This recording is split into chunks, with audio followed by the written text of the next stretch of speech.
is going on, everybody? We're back once again with another edition of Wrestling Republic's daily broadcast.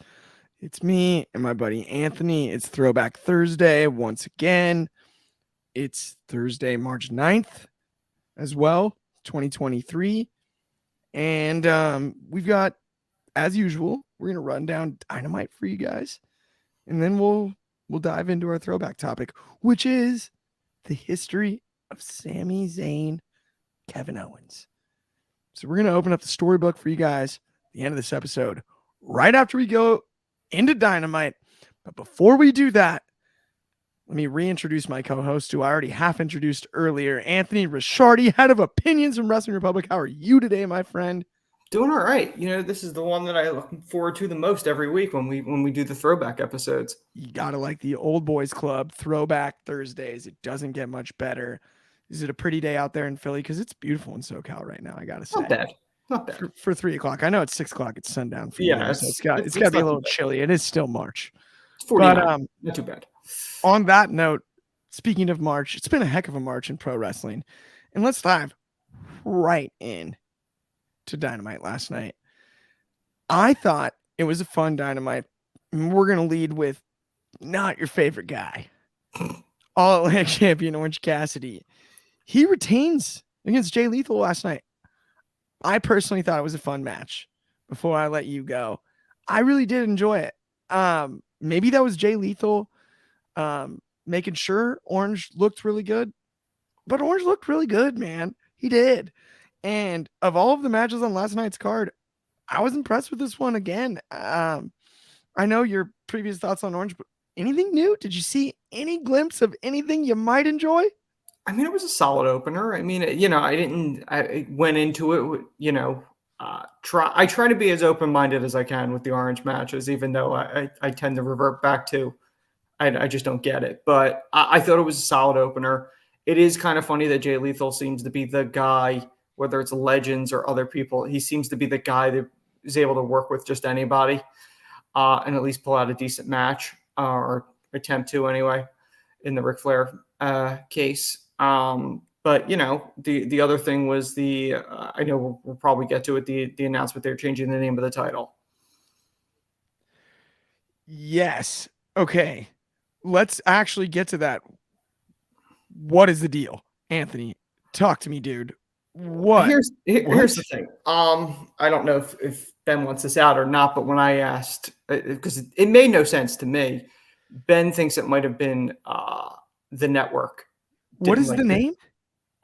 International, which is kind of funny because even though there's different people involved, WCW had this situation and Bischoff said it was a Ted Turner thing. He didn't like the weapons being referred to as foreign objects. He thought it was offensive. So they were called international objects.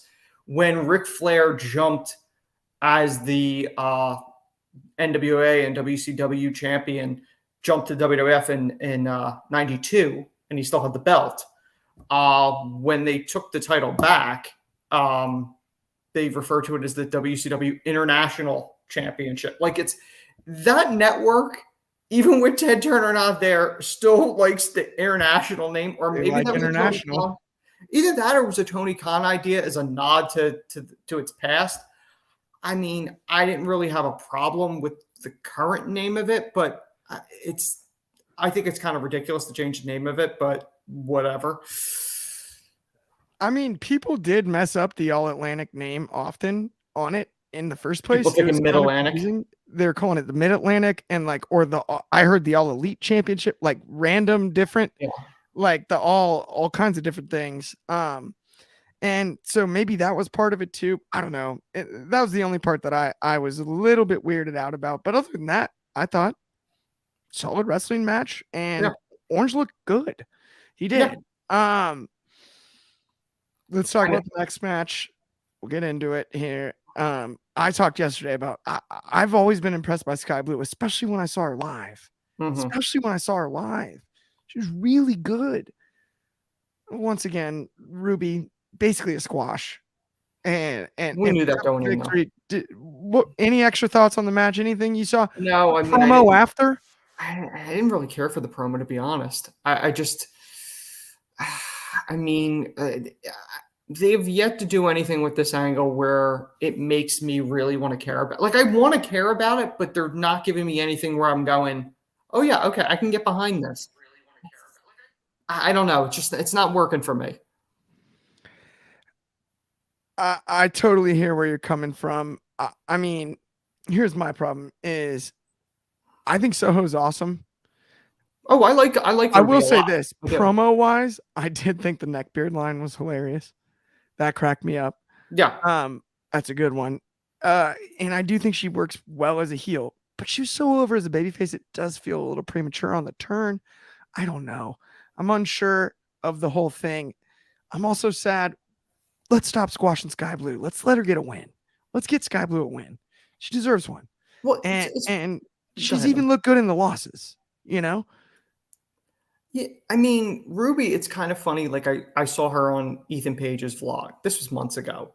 And there's a lot of personality there, like the real person behind, Ruby Soho. And there was a whole thing with I can't remember the name of the establishment. I think they're big in Florida or something like that. And Ethan Page wanted her to go there. It was a beaver mascot, I think, something or whatever it is. And he designed like a t-shirt with her in like the beaver costume. And like fans were chanting Rue Beaver or something like that at shows. Yeah, that is, yeah. Buc-ee's. I think it was Buc-ee's. Buc-ee's. That's Oh what it was. My gosh, that's hilarious. I've actually never been to a Buc-ee's, ironically. I've been to I've been to a lot of restaurants, never been to a Buc-ee's. Shout out Buc-ee's though. Let's move on to the next match though. I mean, we had the JAS, Jericho, Garcia, Guevara, and they beat AR Fox and Top Flight. How did you feel about it? I think yesterday I think our big thing was they should put them over. They should put AR Fox and Top Flight over. I don't think that was a good move. I just don't. Yeah, it didn't feel like time for me. It didn't feel like something I just don't know where the Jericho Appreciation Society goes from here. I think that's the broader conversation. The match was entertaining. I had no issue with the match itself. No. It was fine for a trios match. But what is the next step for the JAS? Who do they feud with? What division are they all in? And is it oddly holding back guys that it was supposed to make in the first place? Because as much as they're no longer known as 2.0, but Matt Menard and Cool Hand Angelo Parker, they look good every time they get in a tag match. Daniel Garcia looks good bell to bell every match he's in to me. I get there's qualms about his promo work, but so what? The guy, there are about Yuta too, but bell to bell he's excellent. And then you throw on top of that Sammy Guevara. Sammy Guevara is a 2-time TNT champion, and he's once again Jericho's. He's standing behind him. Yeah, and it just seems like it should be over. But where do they go from here? I mean, that's the problem. You look at, Jericho's now had 2 stables in AEW. Both stables, Hager and Guevara were a part of them. Those two, especially Guevara, because Guevara actually has held titles there, he's still kind of like Jericho's lapdog. And Hager's just kind of there sporadically. I mean, I know he has pursuits outside of AEW, but like realistically, are any of them really higher up the food chain or elevated than before? Maybe a little bit with Guevara, but like as a whole, I don't really know if anybody's really getting elevated with these groups. Like, I don't know if anybody's really getting what they should be getting out of these groups. Like, I kind of feel like they're there, then they're not. And it's just, I don't really think they're making anybody. That's the problem. I think Jericho's been at his finest when he's worked with younger talent in AEW. Yeah. I think his rivalry with MJF was exceptional. I actually also think pandemic era, his rivalry with Orange Cassidy was exceptional. It was really, really good. It provided a lot of entertainment, especially with no crowd. It was impressive. Mimosa Mayhem may be the thing people remember and like to make fun of, but until you get to that part, that was a really, really high quality rivalry with a guy who doesn't talk. They did a debate with a guy who doesn't talk, and they made it funny. They made it really good. And I think there's never been a better time to pull the trigger on. You just did Jericho and Starks. Do Jericho and Sami. I don't know if you have to turn Jericho babyface again, but we've seen it before and he can handle it. Everyone wants to sing Judas anyway. It's not a stretch because I don't think Sami can be a babyface again, but pull the trigger on that rivalry. It makes sense. For the time being, maybe the JAS turns on him outside of Hager. I don't know, but I like the idea of Jericho and Sami being the next logical step because I just don't know what's left for Jericho where he's at right now. And maybe that's a testament to Cody leaving and why Cody, Cody was kind of stuck in a similar spot where there's just not, he just held the ROH title. He's not really in the world title picture. He's not really in a true tag team. The trios thing, maybe if they're going to do this, but with Sami and Daniel Garcia, I don't know. Well, I mean, in Cody's case, they boxed him. Right. Because he lost to Jericho. Whoever's decision it was, whether it was his, whether it was Tony, whoever made the ultimate decision on that, which ultimately, even if Cody wanted to do it, it's still Tony's call. Right. Made the decision. If I lose, I'm never going to challenge the world title again. Okay. Well, now you can't get out of this box because you can only go up so high. You can't get to that top of the mountain. You never do that unless there's a plan in place to almost reverse that. But I really don't think you should put yourself in that spot in the first place. But I mean, Jericho's in this situation where realistically, I think he should be putting talent over. I don't know how much longer Jericho's going to really wrestle. Who knows? He might wrestle another 5 years. I have no idea. But realistically, an injury can happen at any time. And the older you get, the more likely an injury is going to happen. So I really think he should be pushing other people over and putting them in stables with him. Just being around him isn't enough. Yeah. That's the problem. Like, you have these people around you and you're elevating them to a degree. But realistically, if you look at JAS and the previous iteration of his group, they're his lackeys. Like, they're not. That's what I find interesting That's too. The problem. I would almost say he's done a great job in AEW of putting other talent over, but the ones that he's been surrounded by, yes, he hasn't elevated the way you might expect. Proud and Powerful, I still think, if healthy, and I guess on the same page as far as I know. Yeah, that's the other problem too. Yeah. But when healthy, they're a top 3 tag team, maybe in the world for me. I think they're as good as anyone. Bell to bell on the mic. Santana and Ortiz are outstanding. And I thought they were being elevated. I don't really know what happened there. I can't figure that out for the life of me. Well, I really can't. Here's the thing. They were very successful in Impact before they went to AEW. Granted, I know they're allegedly not on the same page now, but I don't know if they're that much higher than they were in Impact. Like, Impact, they were a dominant tag team. They held the titles multiple times, I believe. I don't really think they got that. I mean, obviously it's a bigger audience on TNT. Anthony, though, think of this too. Like, hindsight's always 20/20, but yeah, after the street fight with Best Friends, which I thought was unbelievable, it was one of the best matches I've ever seen during the pandemic, surrounded by the cars and whatnot. Mm-hmm. At that point, I would have put them in the FTR Bucks category. Like, these 3 should fight forever. That's what you build the whole division around for 15 years. Yeah. Like, just never stop fighting those 3. It's Edge and Christian, the Hardys, and those 3 teams. It was like, and the Dudleys, and then in my brain, it just doesn't add up the way things ended up playing out. But, it is what it is at this point. And obviously Santana's injury to his knee in the in the Blood and Guts match was tragic and brutal, just unfair. One of those to put you out for almost a year like that. It's just yeah. terrible. I mean, there was a lot of goofy storytelling too that was involved. I mean, honestly, I know some people liked it.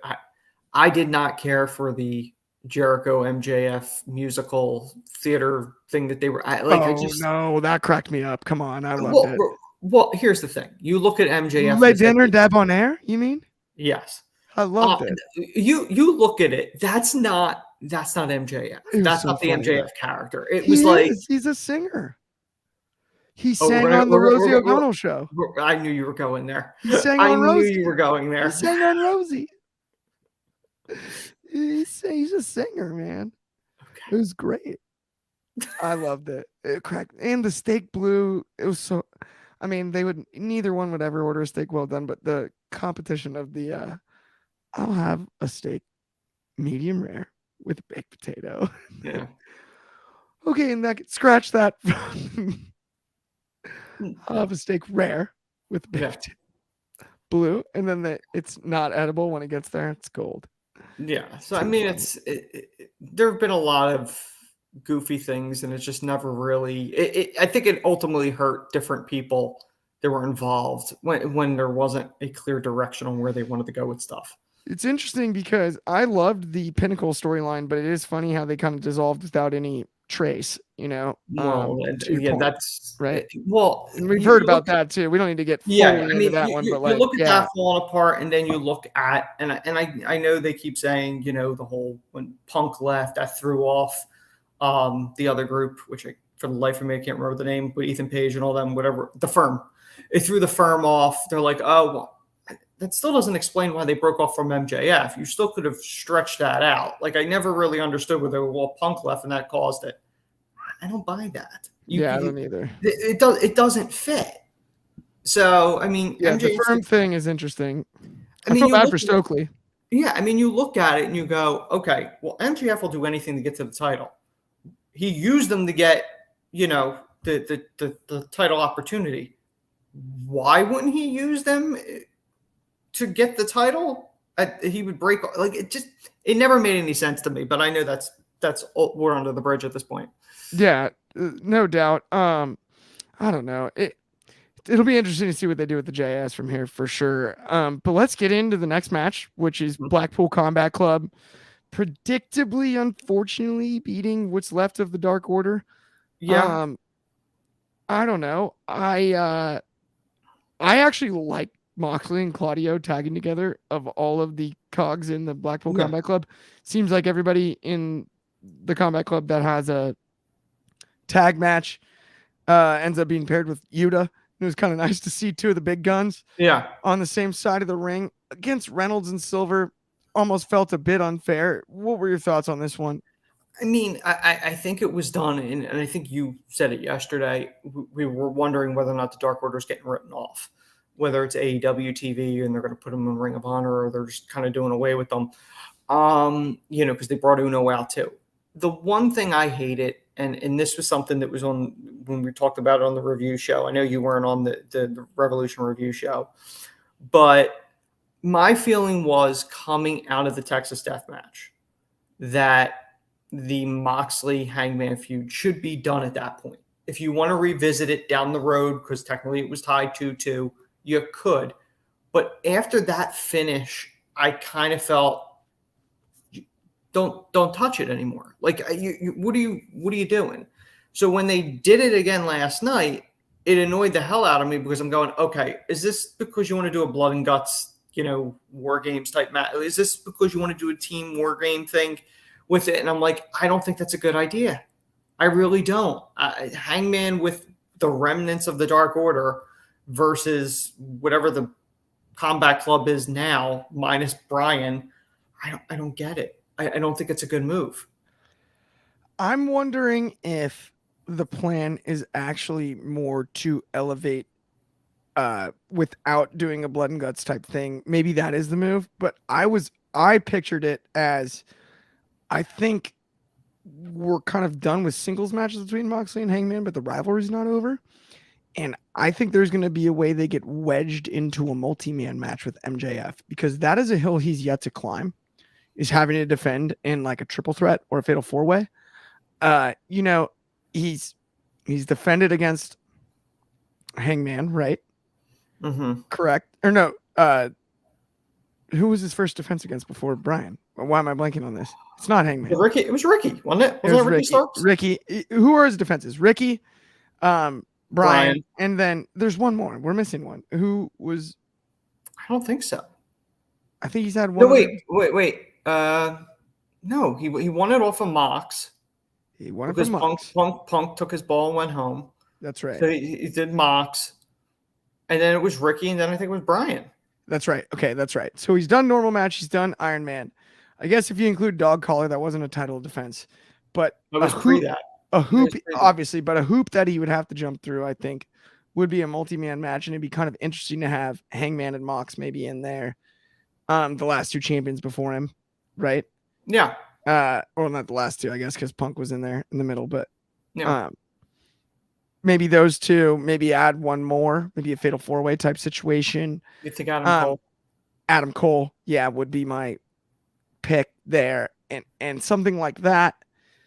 I could see them then extending the rivalry, because that's a way that they could wrestle themselves out of the multi-man match, which I think would be quality storytelling. Yeah. That's kind of the only way I could see it being worthy of extending their feud. Mm-hmm. Now, when you dislike someone so much because of the injury aspect, and I like that they're both baby faces, mm-hmm. because they're kind of both anti-hero baby faces, and they're forcing you to pick sides on this. It's unique, but it's well done for a babyface thing. Yeah. Because even I'm a huge fan of both. Yeah. And I'm pretty much right down the middle. I might lean Hangman sometimes, and then I lean Moxley sometimes. It's hard to tell. And so that's where I think that layer in a multi-man match for MJF's next big feud might make sense, unless it's headed to Forbidden Door. Yeah. Between now and Double or Nothing, I think that would throw things for a bit of a loop. Forbidden Door's after Double or Nothing. It's June, isn't it? Should be. Is that official? I don't know. I think it is June. I think. Wasn't it before last year? No. Am I wrong? It was Double or Nothing, Forbidden Door, then All Out. Okay. And then Ring of Honor was thrown in there. Then it goes Revolution Full Gear. I think it's All Out, Full Gear. Full Gear, Revolution. Yeah. Full Gear, Revolution. Yeah. So Revolution's there's only just had that. There's 4. Yeah, we just had that. And so, I mean, it seems like Double or Nothing, it would make sense then. That would be that'd have to be the forum for the ultimate or the multi-man match.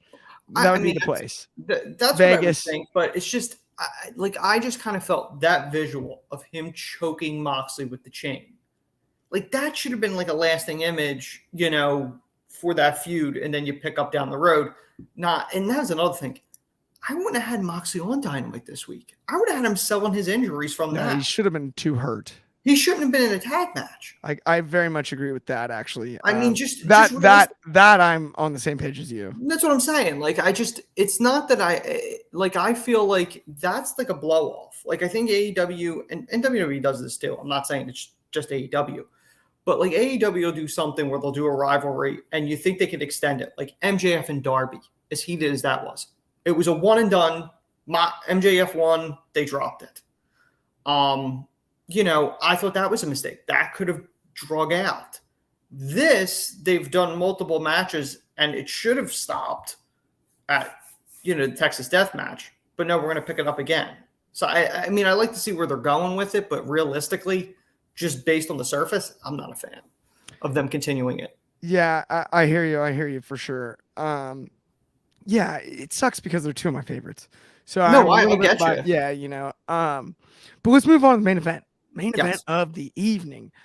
And it's funny because I was more excited about this match than I anticipated, although I did say yesterday that it was too early, which it was. But I thought 90% of the match delivered.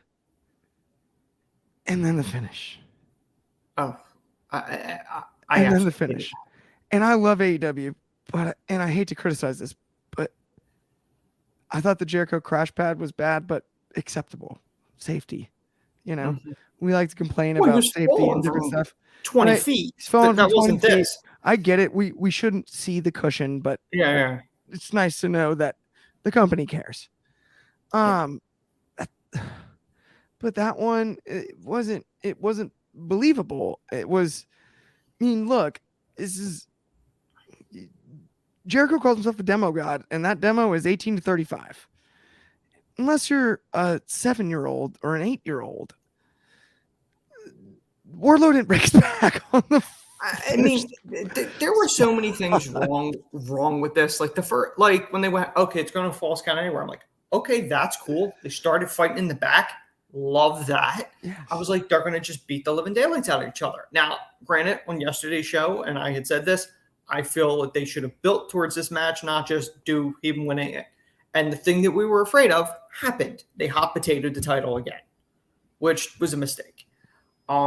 Why they keep bringing in QT Marshall, I don't understand. The man is never going to draw a dime. Why he keeps coming back like a bad rash that they think they could do something with this guy, I don't get it. I really don't. And that finish was horrible. Horrible. You could, listen, I'm all for their safety. I get it. I get all that. But it shouldn't look as fake as that was. Like, that was embarrassing that Wardlow, who goes through war with these people, couldn't answer a 10 count. Like that, it looked so bad. And I really think it was a mistake having him win the title only to lose it a couple days later. I know they do it from time to time, but considering they've done this with this title, was it 4 or 5 times we calculated? It's a lot. In a matter of a few months, that was such a disaster. I don't know how you justify what that was, and I don't know how you rectify that, really. See, I agree with you in principle on the hot potatoing the title thing, but I'm less upset about it because I do a little bit getting the belt off Joe and then getting it on Hobbs as kind of a surprise. Like, for fans in the arena live experience, the title change is always exciting, right? Yeah. And so I kind of get that. Now, Powerhouse Hobbs throws maybe the best spine buster currently going in the game. Not no pun intended, since Triple H used to throw one of the best in the biz. But, Triple H Rock, I think of for spine busters in either Steiner, Arn Anderson, obviously, maybe the best spine buster ever. But Hobbs can just spike you with one. After seeing how that spot went, given the time, it is a falls count anywhere match. I understand the win by knockout for the dominant aspect. Mm-hmm. But if you see that, can you call an audible on the fly and just hit a massive spine buster and pin him on the outside? Just to that, to me, could have saved it in a way. Something like that, or just spine buster him on the ramp twice to sell the back before you have or also rig a better crash pad. Either or. I honestly think there's no way that the referees, because I know WWE has it, I'm sure AEW does too. They got to have an earpiece. Yeah. I get they're against time, but they had time. With 10 count, you had time. That's what I'm saying. You had a 10 count. You had time. Why you wouldn't call an audible and tell them, get him, pile drive him on spine buster, do whatever. He's got the most vicious spine buster in the game. Just hit a fucking spine buster. Do something quick, hit it, and pin him. I think that would have looked less bad than what we got. One of the things, and I think not directly related to this match, but I don't think we missed it. The Bryan promo in the back. Yes. Okay. Great point. We need to get that in too before we go to our throwback topic for the day. But the Bryan promo, unbelievable. I think we both agree on how great it was. Yeah, it was I don't even need to go fully into it. I have one question that I think we can really discuss on this. Yeah. What do you think he meant by home? Isn't that the question? If people are wondering whether or not he's going back to the Federation, I think there's if you two will. choices though, because it's Brian.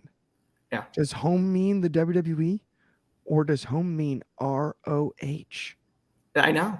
I mean, Because both. It could mean he's taking time off and spending time with Bree Or and his kids. three choices. He could be going back to ROH.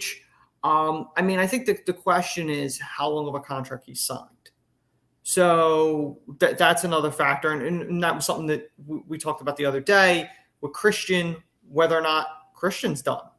Because Christian, has been there for 2 years. And that final burial would have made sense. Brian, I don't necessarily.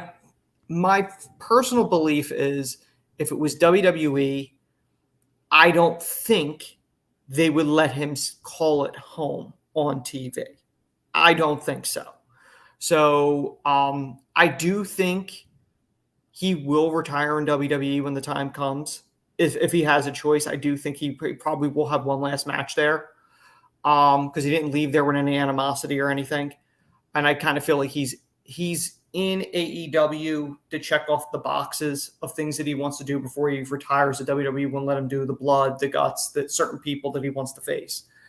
I think it could be ROH. I could see it being ROH is the place where he's going to finish out his last year or two that he has with AEW. Presumably, if he signed a 3-year deal, because he's been there almost 2 years, about a year and a half. So he's got about a year and a half left because he debuted at All Out. All Out 21. So this year, September, would be 2 years. Let's say he signed a 3. Then it would be the following year. Or if he just did 2, he might be done September. And he's doing his last, few months in Ring of Honor. It's entirely possible. I don't think he meant WWE. I know people want to think that, but I don't think that's what he meant. I'm in total agreement. I think the answer is ROH, and I'm going to go a step further. I'll fantasy book him out all the way till that September that you mentioned. Mm-hmm. I think he goes to ROH. I think he goes on a run of runs, and I think we get the rematch of rematches at All Out. We get Bryan Danielson, Kenny Omega, maybe in another 60-minute Iron Man match. Because they went Broadway to a draw in one of my favorite AEW matches I've ever seen at Grand Slam. Mm-hmm. Yeah. If you put that match on the All Out card, you don't need a belt on it. You don't need anything else. And if you guarantee they go 60 after what we saw, Bryan can do in that scenario against MJF, do it against Kenny Omega, who we also know can go 60. Yeah. I'm going to throw 2 out. Okay. If they do Ring of Honor. He has history with Samoa Joe. That could happen again. The other name, and I don't know if he's cleared to do it, but if he came in for one, if especially AEW seems to be willing to clear people that WWE wouldn't. What if he has one last match with Nigel McGuinness? Nigel's not under contract anywhere. That would be something, man. That would be something. If it's possible, sign me up. Let's put it That's that what I'm way. saying. Like, I think those two are distinct possibilities. I mean, Punk's a possibility too, because technically he's still under contract. So I think those 3 would probably be the most. If he's going to have 3 opponents, I'm just spitballing. Those would be it for me, for sure. As far as past people, I like a bunch of that. I really do. Like all of it, basically. Yeah. I like. But let's get into finally. It's Throwback Thursday. Yes. Let's get into our throwback topic. Yeah. And let's stick with basically Ring of Honor for now. Yes. Old school Ring of Honor, pre-Tony Khan Ring of Honor. Yes. And let's talk Sami and Kevin. Yeah. Not Sami and Kevin Owens, not even Sami Zayn. El Generico and Kevin Steen. Let's go way back. Yeah. To the beginning. And I'll let you go with this. Yeah. You want to remind us of the order? Was it teaming together first and then rivals? Yeah. I mean, that's the thing. These are 2 guys that pretty much are like brothers in this business. Almost like Sean and Hunter are. So, they have so much history, and they're one of the few rivals that have crossed over in multiple promotions. I think the only other one that comes to mind off the top of my head from like the same period or just after them would have been Adam Cole and Kyle O'Reilly. But, they tagged together. They were a successful tag team. The last time that either one of them held tag team gold was together, and they lost it to the Bucks at Final Battle 2009. And that's when Kevin Owens, or Kevin Steen at the time, turned on El Generico. And, they had their rivalry. And at Final Battle 2010, Generico put up his mask against Kevin Steen's ROH career. And personally, the unsanctioned, which I absolutely love this when they do unsanctioned matches, they call them fights without honor. I love that. I don't know why. I just enjoy that. And I think that was probably their best match against one another from all the ones I've seen. And Generico won, and Kevin Steen was away from Ring of Honor for a full year. And a lot of that had to do with Steen and Jim Cornette not getting along. But, obviously Kevin eventually came back. And Generico's contract was running out in 2012. Then 2012, he was going to WWE. He agreed to come back for one more match, but the only person he was willing to wrestle was Kevin. So they fought in a ladder war. Obviously, Kevin won. He was the reigning Ring of Honor World Champion at the time. And then, as we know, as time went on and El Generico lost the mask and became Sami Zayn and became like the heart of NXT for a lot of people when they first saw it, because it launched on the WWE Network in 2014. That was a lot of people's first exposure to that version of NXT. Kevin debuted the night and if I'm remembering correctly, he debuted the night Sami won the title, the NXT Championship. And he comes out to celebrate with his friend, and then he turns on him. And the rivalry that started in Ring of Honor, that went through PWG and went all over the place, started up again. They feuded so many times in WWE. They had series of matches. They've teamed together a little bit. They haven't won tag team gold yet. And it's the tag team gold's the only thing that's preventing Kevin Owens from becoming a Grand Slam champion. And I believe Sami would then be there's a dispute between me and Kobe on this. I think technically Sami would be a Triple Crown winner. But Kobe insists, no, you have to have a world title on this. I think you have a Triple Crown and when you get the world championship. One of them is going to prevent you from getting the Grand Slam, which would be the world title for Sami. Honestly, I think he's going to end up getting one this year. So I think he's going to get his Grand Slam this year too. At some point, if they split the belts, I think he's definitely getting it. But they've had so much history together. One of the things to point out is that when WWE does the Saudi shows, I know you love those, Clark. My favorite. Sami's not allowed there because of his different. Kevin won't go either. Kevin won't go out of principle for his buddy. That's a lot of money he's passing up. A lot of money Kevin Owens is passing up. Not to do these shows, that's loyalty. There's very few people you find in this world that are that loyal. Clark and I joke about that all the time with the podcast with us. But it's the same thing. But, I'm very much looking forward to their eventual team up for Mania. No doubt. And I thought you made some freaking awesome points there. Like you're well, not only that, the history lesson there was you're like a professor on that one. I find ironic because I kind of forgot and you reminded me the order. You forget Sami Zayn was pushed first. And ironically, there was you mentioned Cornette and you mentioned, there were some weight issues for Kevin. Oh yeah. He comes in with that initial rivalry. Then they hand him Cena in the US title while he's the NXT champion. That's a wild, wild, wild ascent that Sami Zayn deserves a lot of credit for. And we can have a discussion all we want about the Grand Slam, Triple Crown, whatever. I'm kind of with you on if you've won 3 major titles, including the tag belts, you're a Triple Crown winner. Yeah. Right? Wouldn't you consider Razor Ramon a Triple Crown winner? Oh, yeah. He's one. Razor Ramon, Scott Hall is one of the greatest performers to never be a world champion.